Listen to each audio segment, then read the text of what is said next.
नमस्कार मंडळी. आज आहे मस्तपैकी छान असा तर्रेदार मटणाचा बेत. आणि या मटणाचं तुम्हाला वैशिष्ट्य सांगते म्हणजे हे मी ज्यावेळी आपण वाफलतो ना, तेव्हा अजिबात तेल कुठेही वापरलं नव्हतं. अशा पद्धतीचा आज मी मटणाचा बेत केला आहे. तो खूप छान आणि खूप चविष्ट असं हे मटण झालं होतं. अगदी बघू शकताय, बघितलं की तोंडाला कोणाच्याही पाणी सुटेल एवढं सुंदर आणि एवढे चविष्ट हे मटण दिसतही आहे आणि तेवढंच टेस्टी झालंही होतं. अगदी घरचा मसाला आहे ना, अशा पद्धतीनं जर मटण केलं ना, तर याला चव खूप येते. ज्यावेळी याचं अंगचं तेल सुटतं, त्यावेळी या मटणाला चव खूप लागते. चला तर मग आता आपण करूया आपल्या रेसिपीला सुरुवात. तुमचं माझ्या दीपालीज किचन या यूट्यूब चॅनेलवर मनापासून खूप खूप स्वागत. आता आपण मी तुम्हाला दाखवणार आहे तो म्हणजे मटणाला कोणता कोणता मसाला घेतला होता तो. आणि अगदी तो घरचाच मसाला आहे. घरच्या घरी आपल्याला सहज उपलब्ध होतो. बऱ्यापैकी महिला याच पद्धतीनं मटण बनवतात. पण मी जरा थोडंसं वेगळं बनवलं आहे. ते म्हणजे वाफलताना मी अजिबात तेल टाकलं नाही आहे. आता आपण घेतलं होतं, एक टोमॅटो घेतला होता, थोडंसं एक आल्याचा तुकडा घेतला होता, लसूण घेतला होता, कोथिंबीर घेतली होती, जिरे, तीळ आणि खडा मसाला त्यात घेतला होता. हे आता आपण सगळं साहित्य घेतलं होतं. त्याच्यानंतर आपण छानपैकी हे लोखंडी तव्यात खोबरं भाजून घेणार आहोत. यात तुम्ही थोडंफार ओलं खोबरं घेतलं तरीही खूप मस्त या मसाल्याची चव लागते. आता कमी गॅसवर आपण छान प्रकारे हे खोबरं भाजून घेतलं आहे. खोबरं भाजून का घ्यायचं म्हणजे पटकन ते बारीक होतं आणि अगदी आपला रस्सा आहे तो मिळून येतो.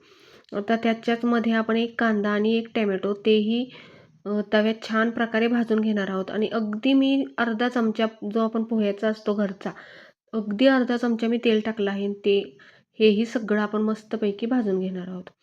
आपल्याला कांद्यानं आणि टोमॅटोनं काय होतं की आपला रस्सा खूप छान प्रकारे मिळून येतं.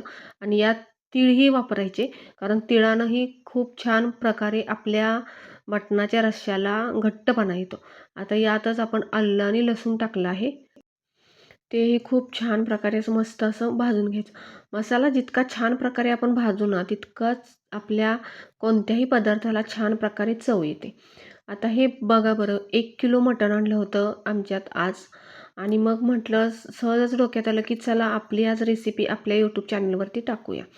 हे मटण छान प्रकारे धुवून घेतलं आहे. हे बघा किती सुंदर असं हे मटण आमच्या गावाकडे भेटतं. आणि या मटणाला चव ही खूप छान लागते. गावाकडचं मटण कधीही खूप छानच लागतं आणि ते शिजतंही पटकन. शहरात जसं असतं तसं काही आपल्याकडं नसतं. त्यामुळं मटण खूप चविष्ट लागतं आपल्याकडचं. आता कुकरमध्ये जे मांदं होतं ते मी बाजूला काढलं होतं आणि ते अगदी कमी गॅसवरती भाजून घ्यायचं आहे. मांदं छान प्रकारे भाजलं ना, की त्याला तेल खूप सुटतं. म्हणूनच मी मगाशी तुम्हाला सांगितलं होतं, की ज्यावेळी मी मटण वाफलत होते, त्यावेळी मी तेल टाकलं नव्हतं. हे बघा बरं, किती तेल सुटलं आहे. खूप जास्त या मटणाला, या मांद्याला तेल सुटलं होतं. त्यामुळं मला वरचं तेल वापरायची गरजच पडली नाही. आणि हे जे मांद्याचं तेल असतं ना, यातच जर आपण मटण वाफवलं, तर ते खूप चविष्ट होतं आणि अगदी पटकन शिजतंही. बघा, पाहू शकता तुम्ही. किती छान असं दिसतंय बघा बरं. आणि याला आता मोठ्या मिठामुळं पाणीही छान प्रकारे सुटणार आहे. कारण मोठं मीठच मी बऱ्यापैकी वापरते. बारीक मीठ काही वापरत नाही.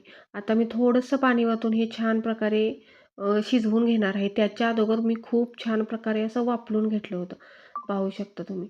आता हे छान प्रकारे वाफलून घेऊन कुकरच्या मी फक्त 3 शिट्ट्या केल्या होत्या. तेवढ्यात हे मटण छान प्रकारे शिजलं आहे. आपल्याकडचं बोकडं कवळे असतात, त्यामुळे त्यांचं मटण अगदी पटकन शिजतं. बघा, एका हातानेही मटण हे तुटतंय. म्हणजे खूप छान प्रकारे मटण शिजलं आहे.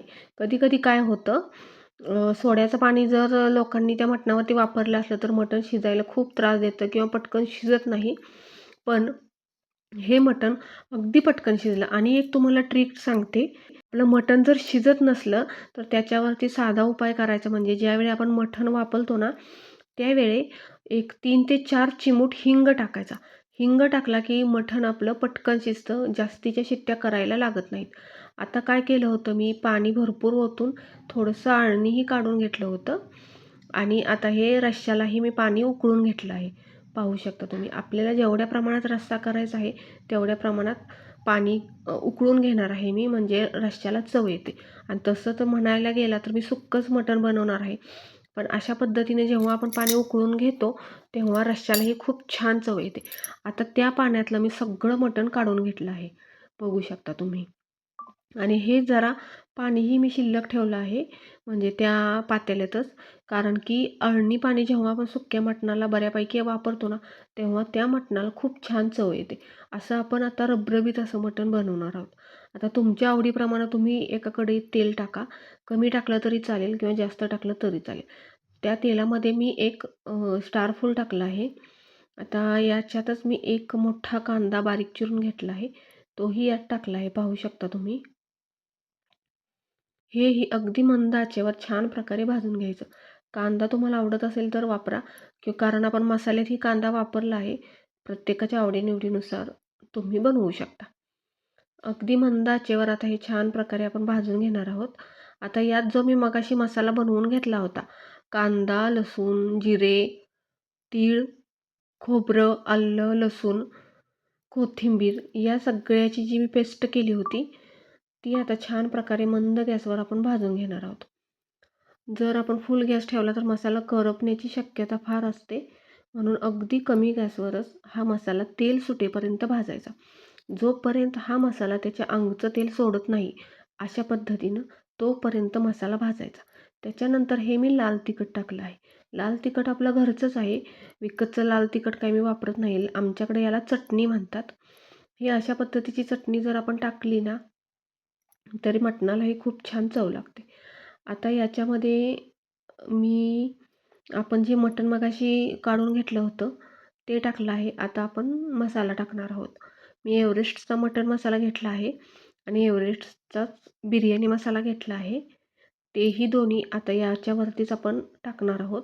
हा मटण मसाला घेतला आहे, पाहू शकता तुम्ही. पहिल्यांदा आपण बिर्याणी मसाला टाकला, त्याच्यानंतर मटण मसाला टाकला. मसाले टाकले ना, की खूप चव छान लागते आपल्या मटणाला किंवा कुठल्याही रश्श्याला वगैरे. आता आवडीनुसार मीठ. आता मीठ थोडं कमीच वापरा, कारण त्या रश्श्यामध्ये आपण पहिल्यांदाही मीठ टाकलं होतं. त्यामुळे मीठ थोड्या प्रमाणातच वापरलं तरी चालतं. आता हे छान प्रकारे अगदी व्यवस्थितरित्या आपण हलवून घेणार आहोत. मसाला आपल्या सगळ्या मटणाला व्यवस्थित लागला पाहिजे आहे आणि त्याला एक वाफही देणार आहोत छान प्रकारे, पाहू शकता तुम्ही. खूप मस्त आणि टेस्टी असं हे मटण झालं होतं. आता बघा, याला तेलही खूप छान सुटलं आहे. मी ह्याला एक वाफ दिली होती, फक्त थोडंसं झाकून ठेवलं होतं. अतिशय चविष्ट असं आपलं हे मटण झालं होतं. एकदा घरी नक्की ट्राय करा आणि नवीन असाल तर प्लीज सबस्क्राईब करा, लाईक करा आणि शेअर करा. धन्यवाद.